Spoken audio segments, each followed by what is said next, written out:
Sanskrit మన ప్రాచీన భాష, కానీ ఇది ఒక నార్మల్ లాంగ్వేజ్ అయితే కాదు. సాంస్క్రిట్ అనేది ఏఐకి చాలా అవసరం.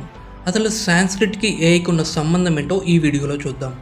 1985లో రిక్ బ్రిక్స్ అనే scientist knowledge representation in Sanskrit and artificial intelligence అనే ఆర్టికల్ని రాశారు. ఆ ఆర్టికల్లో అతను ఏం చెప్తున్నారంటే, సాంస్క్రిట్ లాంగ్వేజ్ అనేది ఆర్టిఫిషియల్ ఇంటెలిజెన్స్కి ఒక బెస్ట్ లాంగ్వేజ్ అని చెప్పారు. ఎందుకంటే సాంస్క్రిట్ లాంగ్వేజ్లో ఒక్క సెంటెన్స్కి ఒక్క మీనింగ్ మాత్రమే ఉంటుంది.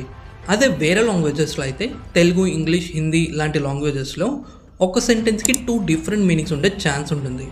ఎగ్జాంపుల్గా I saw a man with telescope. ఈ సెంటెన్స్ని తీసుకుంటే ఈ సెంటెన్స్ 2 విధాలుగా అర్థమవుతుంది. ఒకటి, నేను టెలిస్కోప్తో ఒక వ్యక్తిని చూశాను. ఇంకొకటి, నేను టెలిస్కోప్ పట్టుకున్న వ్యక్తిని చూశాను. ఇలా ఒకే సెంటెన్స్కి 2 డిఫరెంట్ మీనింగ్స్ ఉన్నాయి. కానీ సాంస్క్రిట్ లాంగ్వేజ్లో ఇలాంటి కన్ఫ్యూజన్ ఉండదు. ఒక సెంటెన్స్కి ఒక్క మీనింగ్ మాత్రమే ఉంటుంది. ఎందుకంటే సాంస్క్రిట్లో ప్రతి పదం ఒక స్ట్రక్చర్ని ఫాలో అవుతుంది. సో రిక్ బ్రిక్స్ ఏం చెప్తున్నారంటే, సాంస్క్రిట్ లాంగ్వేజ్ని కంప్యూటర్స్ ఈజీగా అర్థం చేసుకోవచ్చు.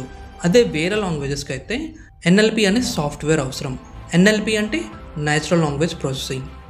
సో సాంస్క్రిట్ యొక్క గొప్పతనాన్ని, ఇంకా సాంస్క్రిట్ ఏఐకి ఎంత యూజ్ఫుల్ అనేది 1985లోనే రిక్ బ్రిక్స్ చెప్పారు.